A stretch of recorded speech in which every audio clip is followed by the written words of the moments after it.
Well, the gods of old are dead in 2021. So it's 100 years into our future. The Titans have returned and wiped them out, revealing the dark alien truth behind their legend. So the remnants of humanity have escaped in a space ark, the starship Olympia. So it's up to teenage prodigy Jacin and her demigoddess companions, or demigoddess clone companions, to unite their robot colossi to form the giant robot automaton Talos. Humanity's last hope, Duy, is Jacin and the Olympians. So in many ways, respect. It's a love letter to giant mech cartoons. Fans of Nickelodeon's The Legend of Korra will dig it. Yeah. Star Wars, Star Trek Discovery, all those things. If you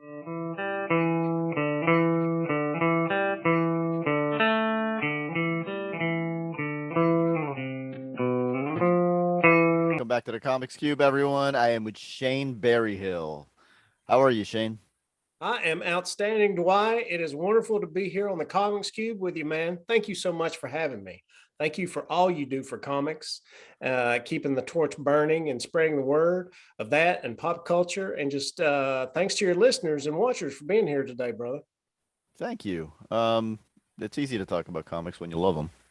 Amen to that. Amen. Speaking of that, why do you love comics? Well, because from an early age, they just called to me, man. And I got my fix as we were talking before we started recording here. I messed up and everything, good people, but I went out and went a little crazy on Free Comic Book today. That's what it is, the evening of in real time. Got some Trevor Von Eating, Batman, a Green Arrow miniseries he did with Dick Giordano, some off-brand Kirby comics, a couple of Treasury editions of Star Wars from the 70s that Howard Chaykin laid out, and just more, man. So I had to rein myself in a little bit. So I hope my wife doesn't see this, but I won't tell your wife. She's not a member of the cartoonist kayfabe group either. So yeah. So yeah, and they reminded me of it some. I mean, they're your contemporaries and friends, and appreciate all you guys do. Spread the word. But the Batman Annual #8 that I picked up, dude, that I can remember buying that off a spinner rack. I'd go to my grandmother's often during the summer. They lived about 2 hours away from us, in a food store. And even back then, and I was like 7 years old, maybe. I knew even then that was something special. It just didn't look like any other comic. It was not phoned in. Now I'm no judgment of the story, but I got it even then. Like it was my first introduction to Ra's al Ghul. And because, he was not on the Batman TV show. no. So who is this cat? And he seems, and I got it even then that they had a Moriarty Sherlock thing going on. I mean, I love that bit. They're literally at Reichenbach Falls in the course of the they're not literally, but figuratively, and just, toasting each other, and to the death, then to the death. And I mean, how could you not love this stuff? So it's good stuff. Which when you were growing up, right, who were your favorite characters, writers, artists? What made you start trying to make your own? Yeah. Well, from a young age, just, I'd say my path's probably pretty contemporary of most. Like, you come in casually at first. I mean, when I was a small kid, it was Superman, and I still hold a torch for that character to this day. But when I really full net, head over heels fell in love with comics was middle school. Claremont and Silvestri's X-Men comics. White man, talk about life-changing. Now, and I went back and got the Claremont Byrne stuff, the John Byrne. But man, that was so special. Inferno was going on then. I can't remember the names of the other timelines, but I mean, just Silvestri's art really pulled me in. And then Claremont made me care about the characters at the time. And then Also at that time, admittedly, the first Batman movie had just come out right around that time for me. And Brayfogle is drawing and penciling Batman, which is fantastic. So, man, and then of course, Dark Knight Returns in When you year discover one. that one, yeah. Oh, I mean, you know what? I don't know. I discovered that. Yeah, that's what pulled me in.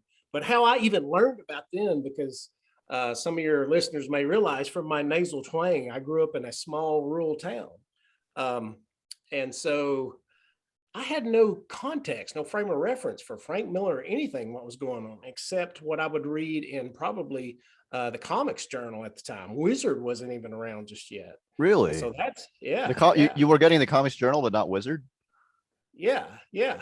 Okay. Now Wizard came, and I drank it in like so many of my generation. But I can remember, yeah, that's how I'm learning about the Dark Knight Returns in year one. And I'm like, if I ever see these, I got to get them. And so I mean, later in life, I saw single issues of Dark Knight Returns, but my first, it was probably a Books a Million in a mall. I saw it collected, and I was like, yes. And dude, it changed my life. I mean, it's still magnificent. I was at San Diego Comic-Con, got to, in passing, meet Jim Lee.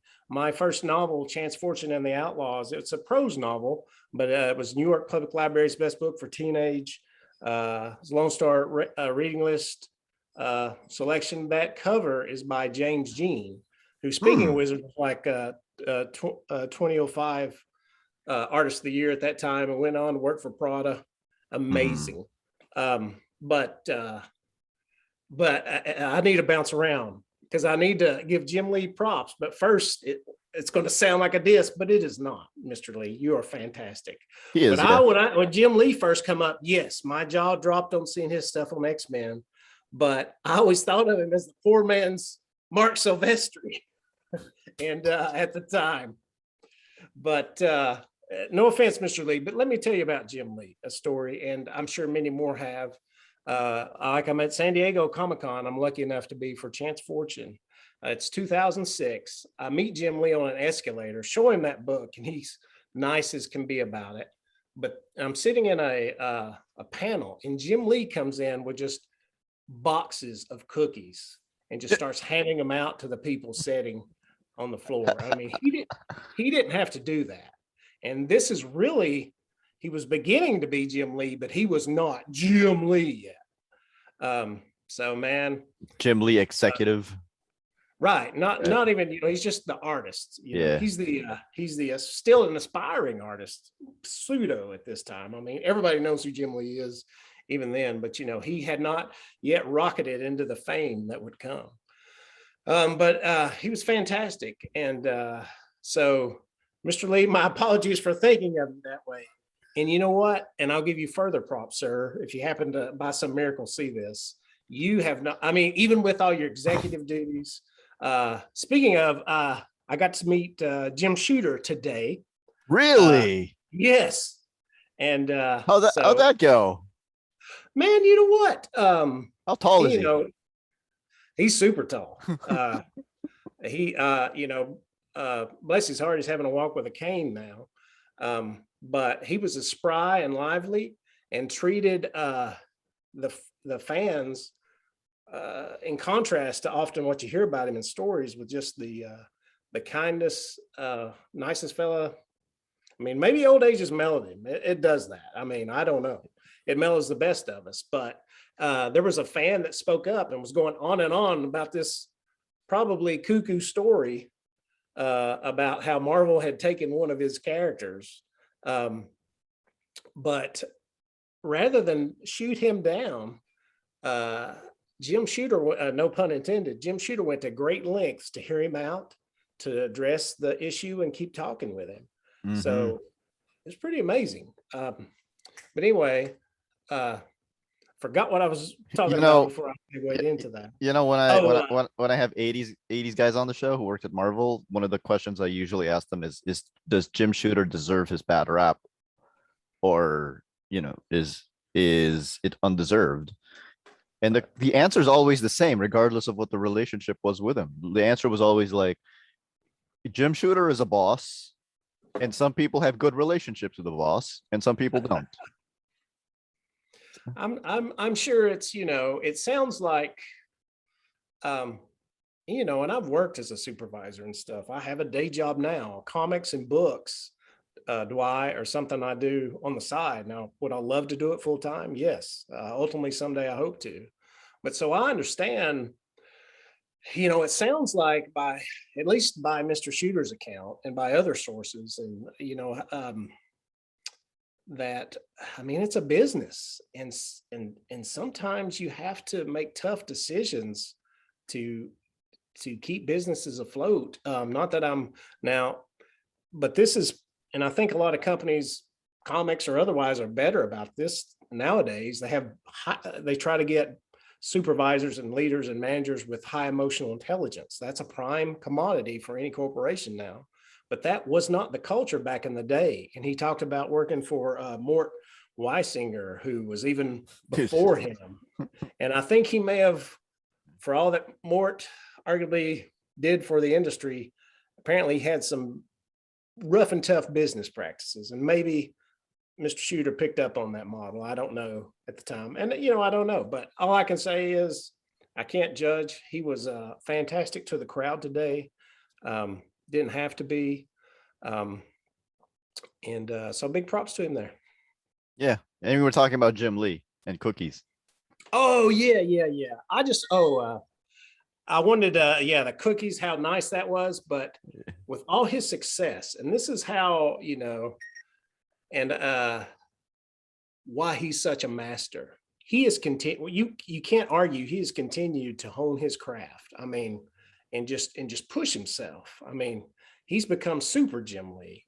I hope, Mr. Lee, again, if you're listening, I hope you keep pushing that. I think real fans want to see that. They want to see you get experimental. They want to see you get crazy.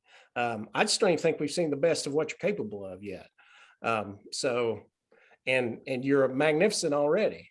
So not that you need to hear it from Shane Berryhill in Chattanooga, Tennessee, sir, but if you do manage to hear it from Shane Berryhill from Chattanooga, Tennessee, I would like to have an interview with you, Mr. Jim Lee. And he should come on the Comics Cube again. I mean, amazing show, man, and you do so much, and the creators you bring on. I am just. It's all them, man. It's all them. No, not at all. Do I? Man, you give the platform, and I'll give you some context. We're getting a little off comics here, but and again, dating myself, but Ray Bradbury, writer, Ray Harryhausen, did all the miniatures. Well, there is a third, Forrest Ackerman, did Famous Monsters of Filmland, and did more to promote and lift up the two Rays than anybody. And you, man, you're the Uncle Forey, the Forrest Ackerman of the comics business, brother. I mean, wow, what a service. Nobody cares. Well, I mean, they care, but just think about the outreach you have for the medium.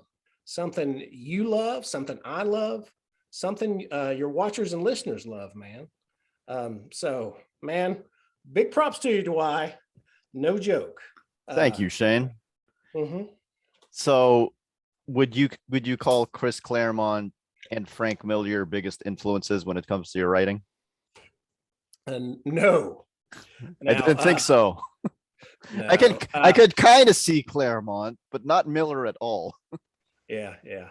And I hope you got to dive into the graphic novel, Jacin and the Olympians.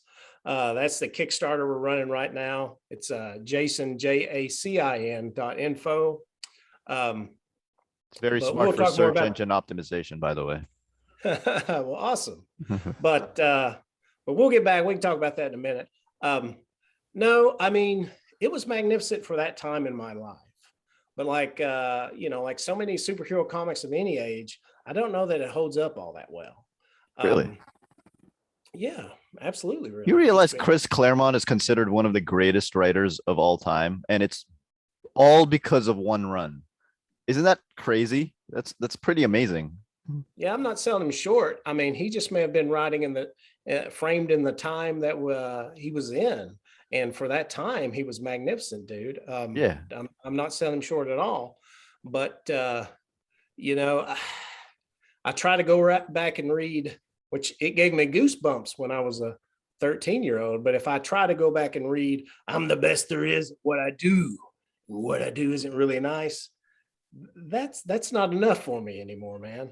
For me personally, for my demographic, at my age, I need deeper characters, deeper story. Um, but I'm not trying to sell the man short or say I'm any better or anything like that by any stretch of the imagination.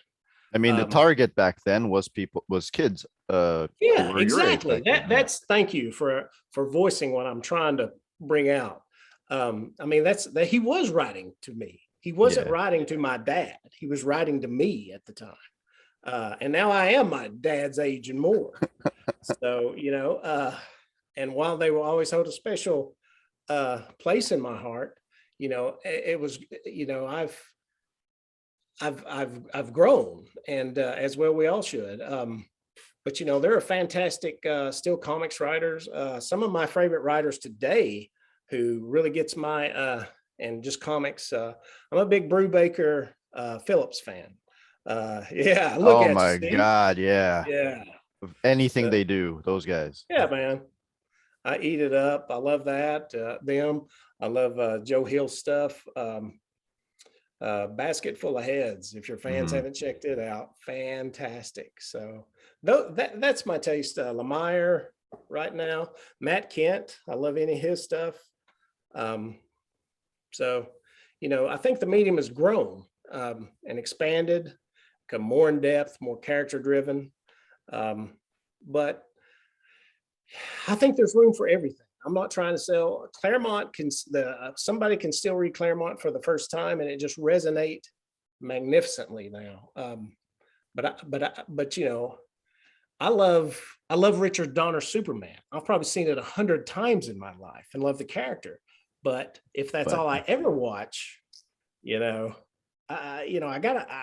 I love. Duy, look at me. I I love know. cheesecake, but I don't eat it for every meal. It's not healthy, buddy. I feel the same Uh, way about Richard Donner's Superman. I'm like, well, I love this as a kid, but let's not pretend it's a perfect movie. There's a lot of problems with this movie, Probably, yeah. I but mean, you're right. it's Um, it's still fun to watch. It's still, but yeah, yeah. yeah. It shows my. I mean, like when I was a kid, it just shows how your taste vary. Speaking, just to give you more context there, when I was a kid, man, Superman 2, I love Superman 2 because that was the fighting. But now I love like the first act of the Donner movie more because that I think it's beautiful. I think that the monomyth, the Joseph Campbellian call to adventure, I see there it. Yeah.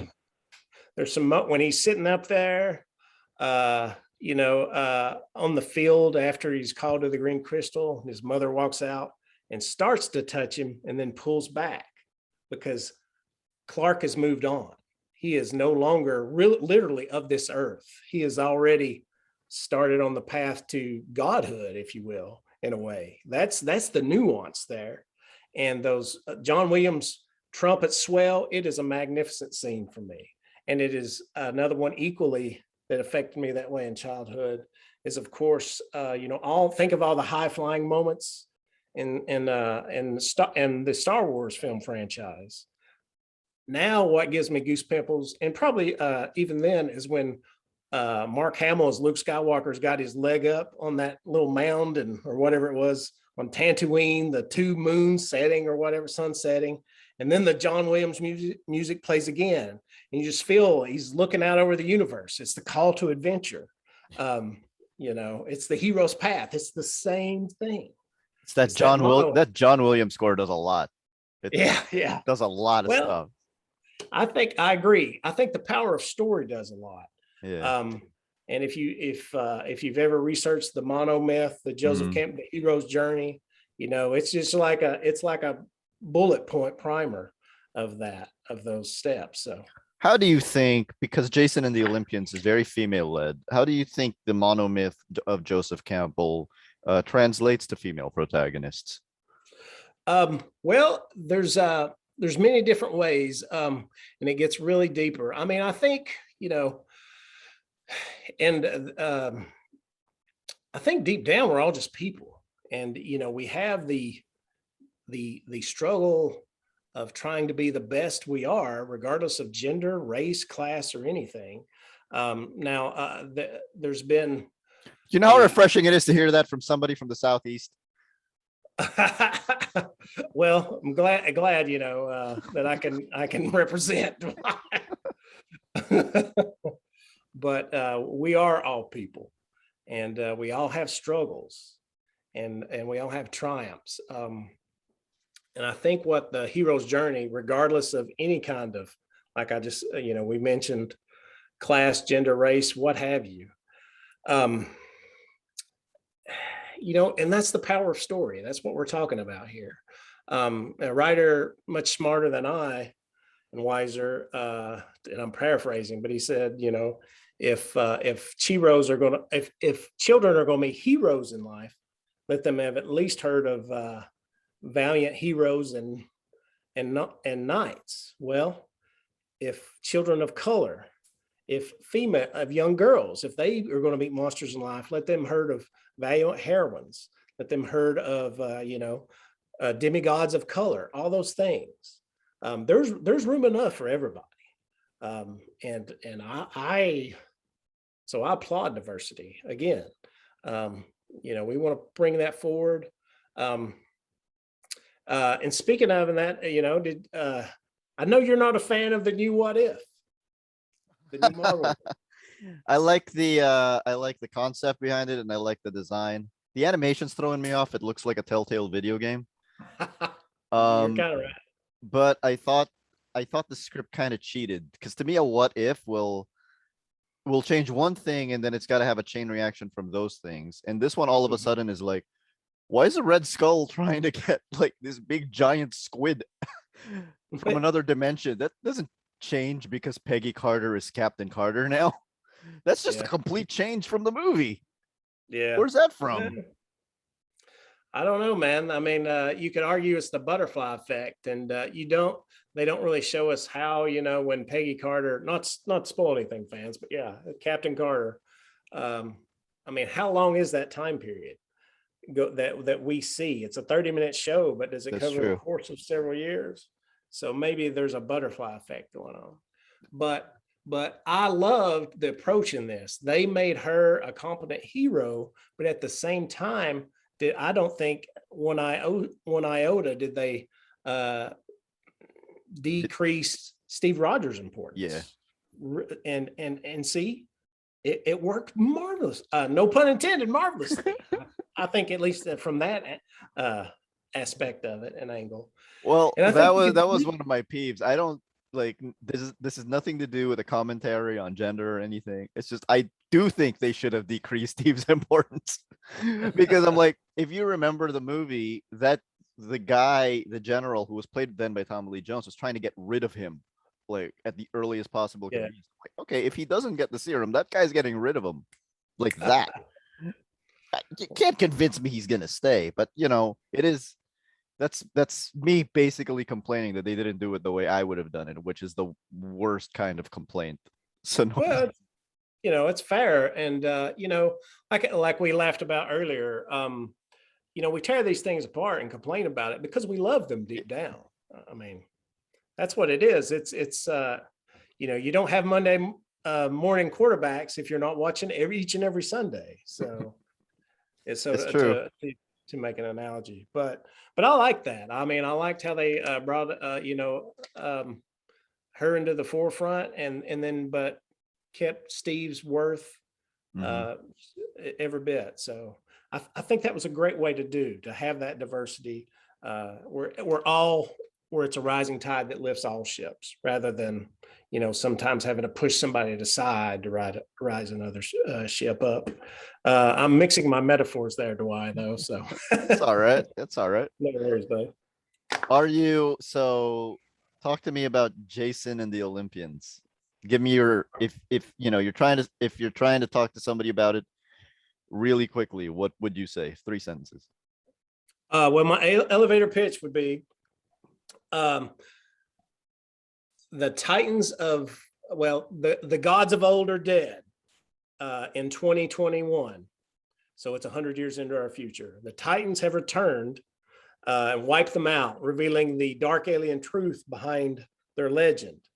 So the remnants of humanity have escaped in a space ark, the starship Olympia. So it's up to teenage prodigy Jacin Mukai and her demigoddess companions, or demigoddess clone companions, to unite their robot colossi to form the giant robot automaton Talos. Humanity's last hope, Duy, is Jacin and the Olympians. So in many ways, respect. It's a love letter to giant mech cartoons. Fans of Nickelodeon's The Legend of Korra will dig it. Yeah.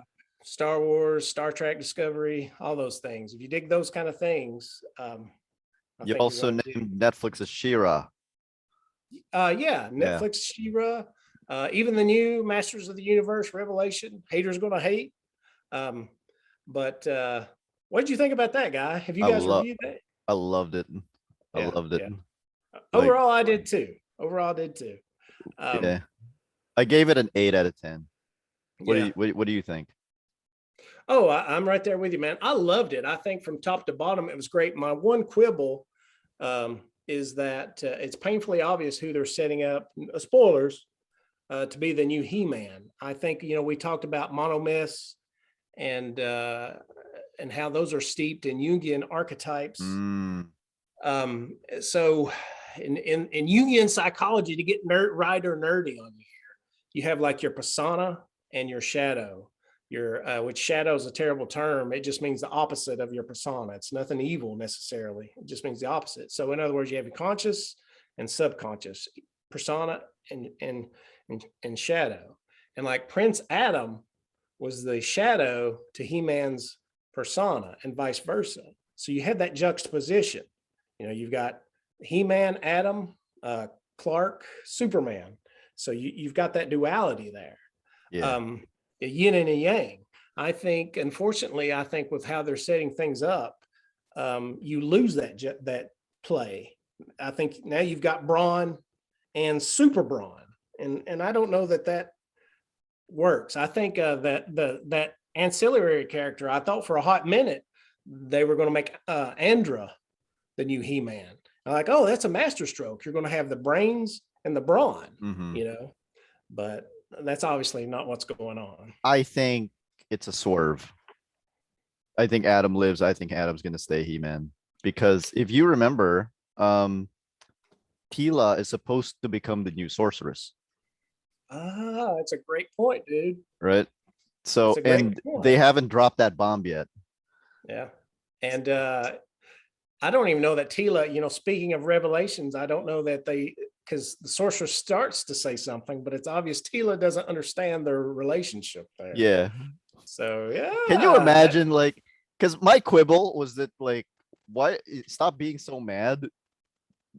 Stop being so mad. Your best friend just died. That was my quibble. And then somebody pointed out to me, look, he told literally everyone that mattered except her.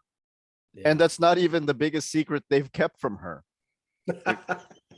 Okay, that's true. I understand that. Right. That's a great point. That would be another. I mean, as hard as that would be realistically for her to process, maybe have that conversation later after, you don't storm out of the parents who've just lost their son. But no, I mean, it was great, man. The voice cast was stellar. Animation good. I loved it, dude. So me too. Evelyn, for me, stole the show. Man. Oh my God. Lena Headey, who was Cersei on Game of Thrones. I mean, that Cockney Brit thing she does, dude, with that. Amazing. So good. So good. Amazing. The only really two voices that threw me off were Skeletor, because Mark, you're just doing the Joker. Yeah, not the same thing. I was like, at least try to do Skeletor. and then actually Tila, because she's doing the best job she can, but I can't unsee Buffy, and I know how small Sarah is. Yeah. So I keep hearing this small person's voice out of this big person's mouth. I'm like, That's fair. all right, that's on me. That's on me. Yeah. Yeah. But yeah, I mean, this is Jacin and the Olympians to me is remarkable because look, like cards on the table, right? Like when I lived in the US, the one time I went to Tennessee, I was not treated very well. Oh, I'm sorry, man. But Sorry. that was like 2006. I don't know if things have changed now. But Mhm. and it's remarkable to me, given how reactionary the world has been, that somebody from Tennessee would create a comic that is completely led by female protagonists. What brought that on? Well, it just again, first and foremost, Dwight, I want to apologize to you on behalf of my state, my country. That saddens me to no end. It And wasn't just Tennessee; it was Virginia, it was North Carolina. you know, yeah, the South. I mean, growing up Southern, um, I love the South. I love the people, but there is definitely a dark undercurrent of which it may be 2021, but I'd be lying to myself and to you and to your fans, to your watchers and listeners, if 1962, the mentality, especially in light of what's happened in our country in recent years, is been emboldened and it leaves me speechless, literally, and it breaks my heart. But it breaks my heart that I'm on here with you, and it's not, and it is not your fault. Again, I can't it's that you not your even fault either. right that you even that I have to apologize that you were treated that way. To that, it is uncommon in the mass culture. Think it's weird that a straight white male from Tennessee would think nothing about give 100% up to doing a book with females on the lead or and people of color. I mean that's crazy. Um, so It shouldn't be that remarkable, but it it should. is. Yeah, You're right. Well, let Jacin and the Olympians, if it does one good thing, let it be the change that we all want to see in this world. Let it be part of it, a small part, but let it be part of it. And we've talked about Jim Lee, Superman. Again, the power of story, man, can change lives. And while Jacin is not some Shakespearean magnum opus, admittedly, it's a roller coaster popcorn blockbuster book. I mean, I wanted people to have fun, but I mentioned I was a Superman fan. His man, say what you will. Um, and of course your watchers, you don't know me well, your listeners and watchers don't know me, but the lessons I learned from Superman, from Spider-Man, with great power comes great responsibility. That exactly. that, that has been my credo throughout my entire life. And so story, and I know I'm probably one of many of thousands. So stories, the simplest, the easiest seemingly stories, has the power to change the world for the better. And while I would never be as arrogant to say Jacin and the Olympians do that, but maybe some in small part, maybe some little girl out there, or some Some girl who boy, or even or some boy, boy. Yeah, yeah, just know that may they allow them to know they can be heroes. Let them know it's okay. Let them know they are worthy, and just as much as the next person, to be in those lead roles and as saviors and heroes and goddesses, and let that shape their destiny to come, whatever that may be. A doctor, a lawyer, a nurse, another comic book creator. an Olympian. Yeah, absolutely, The buddy. I like Olympics the way just you think. finished, so Yeah, yeah. I know. Talk about kismet. But anyway, did you've talked about the kind of flavor, the kind of you know the the kind of things that people would like, and then if they would like Jacin and the Olympians. But what inspired it very specifically? Um, well, I mean, it was just kind of like two unlikely bedfellows. A couple of things. I'd kind of been toying with an idea of, wouldn't it be cool to put like, something from antiquity, ancient Greek god mythology in a space age futuristic setting. And I thought those two, not that that's super original or anything, but I thought just the fun of those two unlikely bedfellows. And then my co-creator on the project, Alex Ogle? artist, yeah, Alex Ogle, who big props to that guy. He has a variant cover coming up in October for the Amazing Spider-Man 75. So it's going to be part of the celebration of the Pretty cool. yeah. So I mean, man, so proud of that guy. Way to go, Alex. Way to go from all of us. But when I started the gestation of the idea, his daughter, she's still, I think she's maybe in 8th grade now, but she was a little younger when I started thinking. But I was like, what is a book that both Alex and his daughter could read and enjoy in equal measure together as a family? And the story just kind of spun out from there.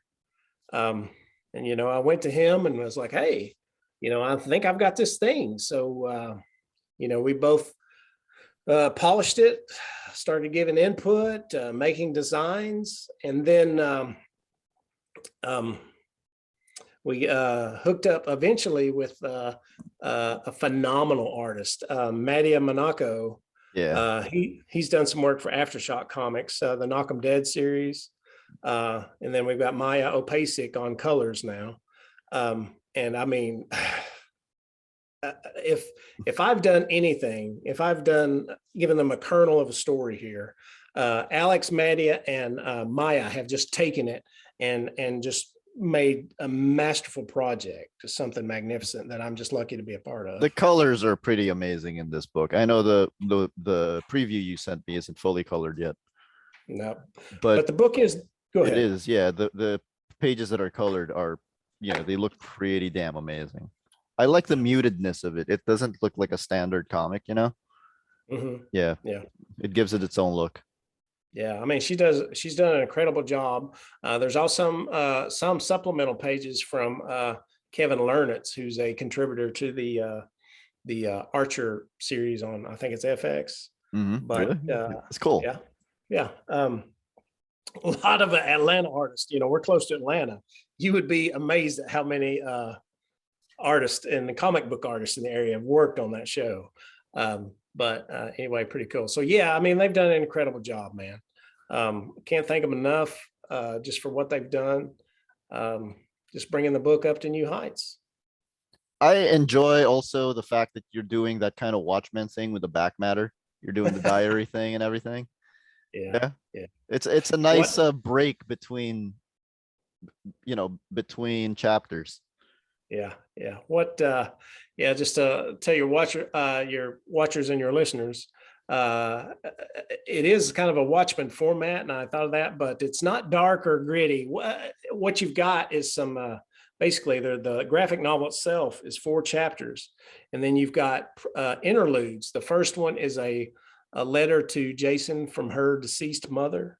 And then the next one, another character in the book.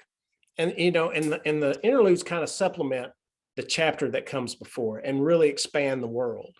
The next one is there's a robot Centauraton named Chiron, which in Greek mythology, trained demigod heroes. But here, Chiron is kind of a PR manager for Jacin and the Olympians. And she does like a Dear Abby section on them. So, an e-blog. And some familiar headers there too. Oh yeah, give me some. Tell me. Well, to the Stars Academy, Olympia Strong, the Midas Touch, and all of a sudden, Days of Future Past. Yeah, man, I was hoping. I wanted you to pick up on some Easter eggs. There, Riddle me this: who was that masked man? Yeah, man. I don't know is there anybody out there, a callback to anything, but that's the title of a Pink Floyd song. That's what makes me think of. So yeah. Why is I'm writing these things for you, buddy? I'm pitching them in, and you're just pow, knocking them out. So thanks, man. Well, good. That makes me happy. And then we've got a couple of others in there as well. And then in the back matter itself, we're going to have some pinups, and Maddie did these phenomenal like blueprint cross section. Like I really used to geek out, like the little Godzilla pieces in Mecha where you'd see the half monster and their skeleton and just all that stuff under him. Well, he's got one for Talos, the giant robot. How it runs, yeah. And then for me it was cutouts of like headquarters, like the GI Joe headquarters, and then like you see the cross section on all the floors. Yeah, man, I love that stuff. That stuff's so awesome. Yeah, so super pumped about that. Again, I mean, I'm writing this is a mainstream book. I've done some dark gritty comics work with 12 gauge comics, which I love. I mean, we talked about I love Phillips and Brew Baker earlier. On that note, I've got a project coming up with Scout Comics called Comic Books Kill. So if you love Brew Baker and Phillips, man, it's going to you'll be crazy for this. It takes the long hush hush rumor that Golden Age Comics served as a front for the mafia, and uses it as a springboard. Like, so when those two worlds collide, what sparks flare? What sparks fly? I'm doing that with artist Hoyt Silva. He's co-creator on that book with me. When's that out? Well, we don't have a release date yet, but the project is with Scout. Stay tuned. So two things. Tell me about Kickstarter. Tell me about Jacin and the Olympians. The rewards that you're giving out, and tell me how Kickstarter has changed the game, because I feel like things are so different now comics wise because of Kickstarter. Yeah, absolutely. Kickstarter, I mean, well, I should back up here. I should give you better context of what I'm about to say. And I will. Kickstarter has definitely leveled the playing field. I mean, I'm not a household name by any stretch of the imagination. None of us on our creative team are, although we all would love to be someday, with Alex getting alternate covers on Spider-Man right now to begin with. So maybe that things will look up. I'm going to write and make comics either way. I love it, Duy. I love it. Can't help myself. I've tried to quit, man. I can't. Hard to quit. Yeah. But just to give you some context about what I'm about to say, I've been lucky enough to be a guest at one of my favorite comic conventions, Heroes Con. And speaking of North Carolina, Charlotte, North Carolina, the folks, Shelton Drum and Heroes Aren't Hard to Find. The comic shop puts it on there. If you ever get the chance to come stateside and go. It is like the last bastion of true comic book convention. I mean, there's all the ancillary stuff there, but it's really, but Shelton, he will host all his creators who are guests at the show at his shop afterward, and he brings a catering truck and serves us all barbecue. That's cool. To give you what an awesome guy he is. The first time I went to that event after, I was like, I'm just going to go. He doesn't know me from Adam. His, Rico Renzi, who's a colorist from Marvel and done a lot of other stuff, it's kind of been my touchstone there. Rico's no longer with the con, but I mean, he's doing phenomenal. Talk about a major colorist in comics. That guy is incredible, but also a super nice guy, nice family. But I wanted to go talk to Shelton just to thank him for allowing me to be here and do this. And before I get two words out of my mouth, he's stuffing tickets into my hand saying, have you eaten yet? Have you eaten yet? For barbecue. So big props. Heroes Aren't Hard to Find. But anyway, to that point, I have stood in line with barbecue, and I won't name names, but with major comic book creators, and just listened in like a fly on the wall of their conversations about how they can make more money through Kickstarter than getting a page rate at one of the big two. Mm-hmm.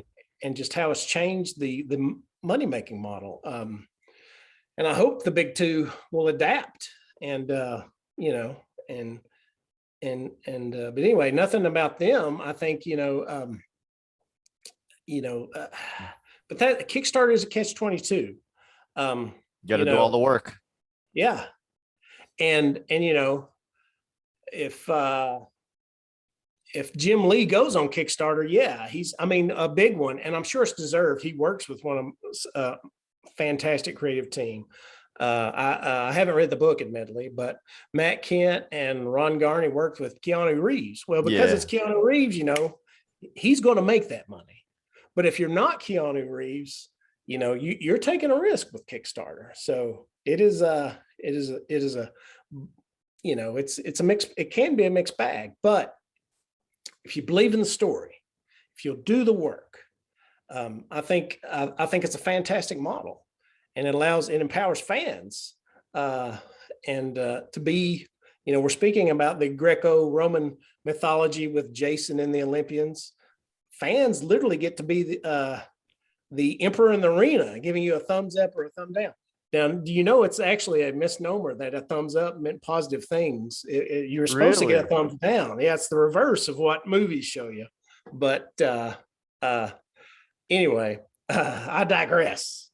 But yeah, that is the beauty of Kickstarter. It's an empowering thing for both creators and fans alike. As far as rewards, the smallest reward we have is $5, and it's just a black and white PDF with the black and white version, which the book will be available in both black and white and in color. The black and white version gives you just lets Matty is just beautiful. I call it pencils, but he works digitally. But just lets his art sing. You know? Lets it take center stage. Grayscale. Yeah, right. And then the levels just build from there, going all the way up to, at this point, a collector's edition where you get the schematics, both versions of the graphic novel, thank you cards, your name in the book, and more. And then for if there are any retailers watching out there, we have an exclusive retailer level where you get, I think it's 10 to 20 copies of the book. I can't remember off the top of my head, but at a very discounted price. So we love, free comic book day. I hope everybody that did go out today bought some stuff at the stores. Support your local comic shop. The free comics aren't free for them. Just keep things going for those guys. They do a fantastic job. They bring the medium we all love here, or we wouldn't be watching, listening, or doing this. Yeah. So do all you can to support them. I know I don't have to tell your watchers that, but I just love to talk about our retailers anyway and how awesome they are. And one of the coolest things at any level, the smallest or the highest, we have graphic T-shirts that a person can just do as an add-on. So cool. So bought a few of those myself. So excited, I'm nerding out on the material as much as anybody. Do I? So this Kickstarter ends when? September 12th. September 12th, 2021. Is the very last day. But do not wait, guys. But do not wait. Don't add any more gray hairs in this goatee. Here's my last question, Shane. Sure, buddy. Anyone ever tell you look like Stone Cold Steve Austin? Why? Because Shane Berryhill said so. Man, I wish I was as tough as that guy. I did love wrestling. I was in the 90s. I was in college, and all my roommates were into wrestling. Now, I had hair and no goatee back then. I took this look because you can't see it, but it became thinner and thinner. I guess my brain just got bigger and my head spread out, and I don't know what happened, but hair stopped going back there. So rather than be vain about it, I just got rid of it. Funny story really quickly. Speaking of those friends, man, we were really into it. I made a mock-up belt, and I'm a big guy. You can't see it so much here, but in all humility, but I made a mock-up wrestling belt and had a case of adult beverages on me. And I was going over to what I thought was their apartment just because we're watching whatever pay-per-view of wrestling was going on. And I got to the door I thought was theirs and just kicked it in and came in, all right, doing like all that. And Oh, no. wrong apartment, man. At least But tell me there were dudes in the apartment you kicked in. it was, thank God. Okay. It was just a couple of more college dudes, and and I would bet, I mean, they were all chilled out on the couch, and I bet they were probably about to watch the same thing, and they just kind of laughed and said, "I don't think you're supposed to be here, man." We all laughed about it. I was like, "Whoops, sorry." We just turned as red as a beet and walked out, man. So. How do people realize now how big wrestling was back then? Like, Oh yeah, yeah. it's You just so had huge, like Image yeah. Comics, and people don't remember. Yep. Yep.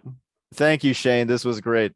I had a great time, and I will put this up as soon as I can so that you can also post it. All right, man. Appreciate it. Thanks for having me on. Thanks, brother. Anytime I can boost your signal, I will. I'll just let you I'll know. boost your signal too. Yeah. All right, brother. Thank you, Shane. All right. Don't be a stranger. See you, Duy.